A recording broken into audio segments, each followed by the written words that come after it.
So Chapter 6, Networks, Groups, and Organizations, in the Introduction to Sociology by Giddens et al.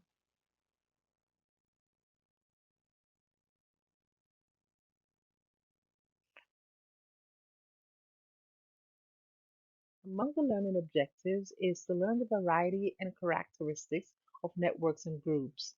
We will look at Max Weber's theory of organizations and view of bureaucracy. We will learn what the term McDonaldization means, understand how social networks can influence you in unexpected ways.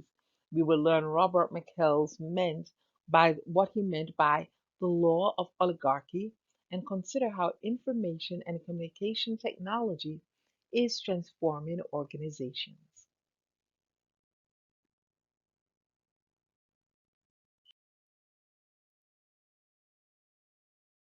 Networks. Networks includes sets of informal and formal social ties that link people to each other. Now, if you think of the concept of networks, right, and you think of your being in the workplace, a lot of times the jobs we have, we get them through networking. Someone has a friend who has a friend who has a friend, and so on. Biological and social networks function differently. Most people rely on their personal networks to gain advantages, but not everyone has equal access to powerful networks. Internet users can connect with global networks. Factors such as social position, wealth, race, ethnicity, gender, and physical disability are less likely to cloud social interactions online than in face to face. And with all that being said, we have to note that not everyone has equal access to the internet.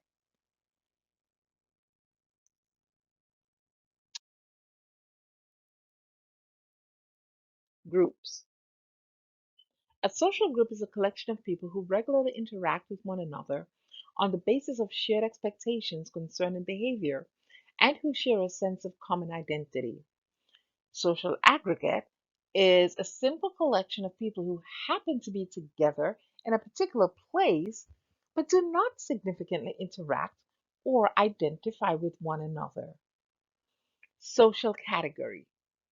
People who share a common characteristic such as gender or occupation, but do not necessarily interact or identify with one another.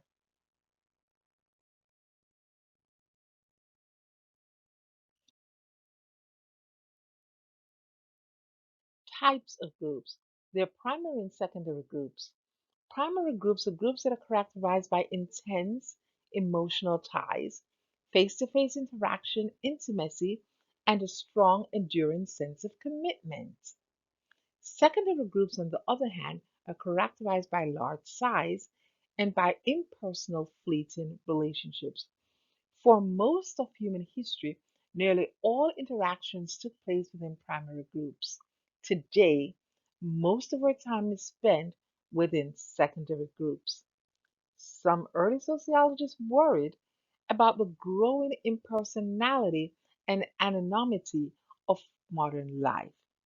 Others saw it as an opportunity for increasing tolerance of individual differences compared to the strict conformity of primary groups.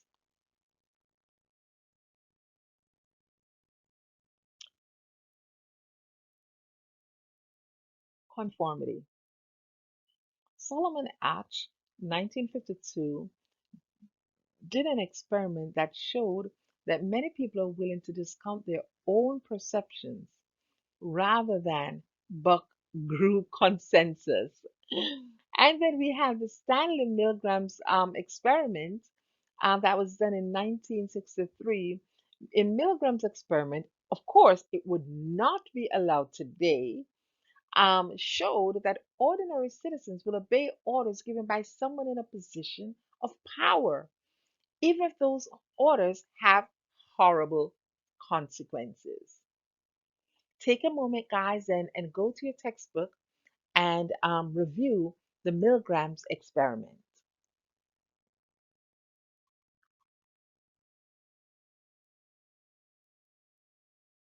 Organizations.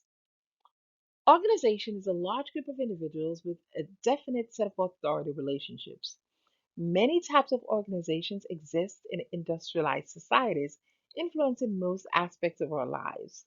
While not all organizations are bureaucratic, there are close links between the development of organizations and bureaucratic tendencies. A formal organization is rationally designed to achieve its objectives, often by means of explicit rules and regulations and procedures.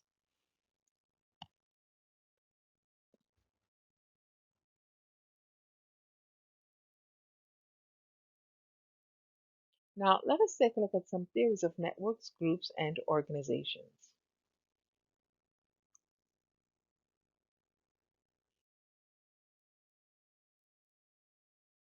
The in group and the out group. The in group is a group to which you belong, but you don't feel like you belong, as opposed to the out group is a group to which you actually belong, but you don't feel like you belong. So you're a member of a family and you feel like you belong. Um, and using that same example, you're a member of a family, but you're considered the black sheep of the family because even though you belong to the family, you feel that you do not belong.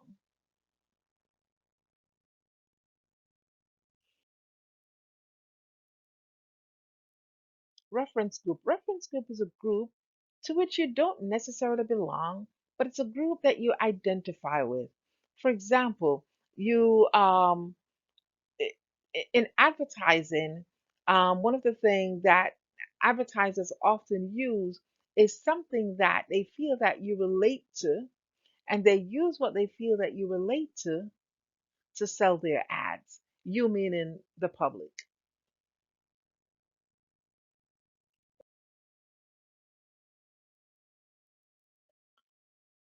Group size has an impact on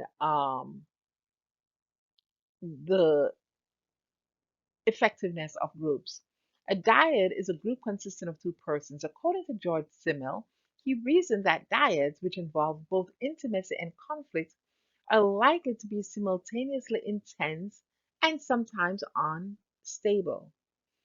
A triad is a group consisting of three persons. Triads tend to be more stable, but can fall prey to alliances between two members to overpower the third.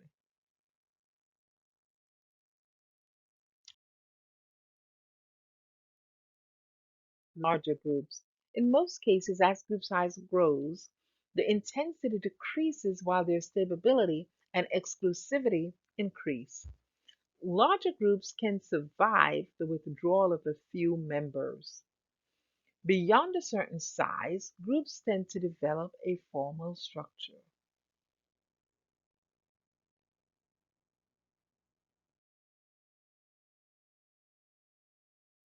Theories of organization. Max Weber argued that organizations are ways of coordinating the activities of human beings or the goods they produce in a stable way across space and time.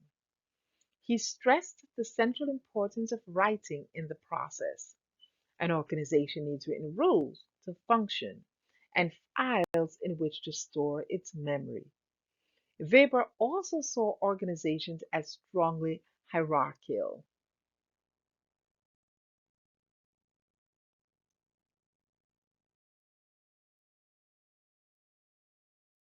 Bureaucracy. A bureaucratic organization is one marked by clear hierarchy of authority and the existence of rules and procedure and staffed by full-time salaried officials. The ideal bureaucracy is where certain traits of a social item that does not necessarily exist in reality is found. For example, Max Weber's ideal type of bureaucratic organization.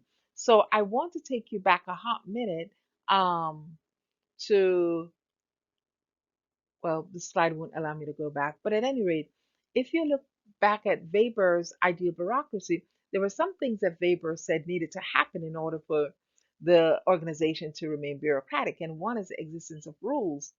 But we see that sometimes while there are formal rules in an organization, oftentimes it is not the formal rules that members adhere to.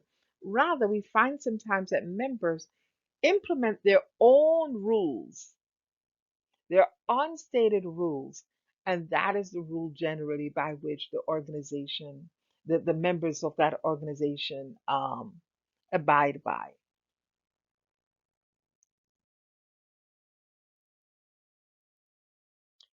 With Weber's ideal bureaucracy, there's a clear cut hierarchy of authority. Written rules govern official conduct levels at all times. Official work, official full time staff is salaried. There's a separation between task of an official within the organization and his or her life outside. And he argues that no members of the organization own the materials with which they operate.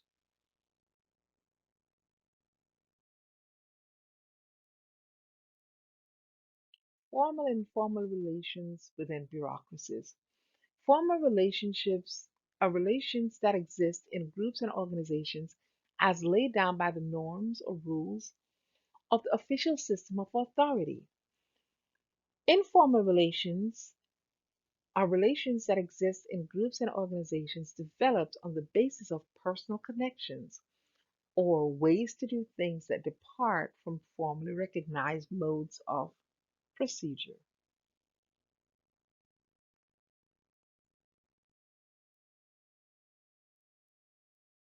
The control of time and space, um, surveillance, timetables used in the workplace, supervising of activities of some individuals or groups by others to ensure compliant behavior.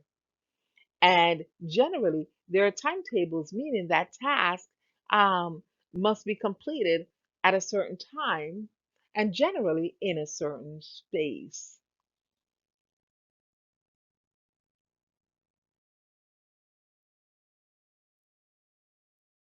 Now, let us look at some contemporary research and groups, right? You've heard of the concept of McDonaldization. What does it mean? George Ritzer defined this term as the process by which principles of the fast food restaurant are coming to dominate more and more sectors of the American society as well as the rest of the world. One of the guiding principles of this theory is that the organization needs to be efficient, calculable, calculable, it needs to be uniform and to be controlled through automation. Ritzer argues that the McDonaldization is making social life more homogeneous, more rigid, and less personal. So, in other words, even though he identified this theory, he is not a proponent of the theory because he sees more negative to it than positive. If we take a look at personal taste, research has been done by Matthew Salganic, Peter Dodds, and Duncan Watts that found that the intrinsic quality of music mattered less than the number of people in each world who were listening to, rating, and downloading a song.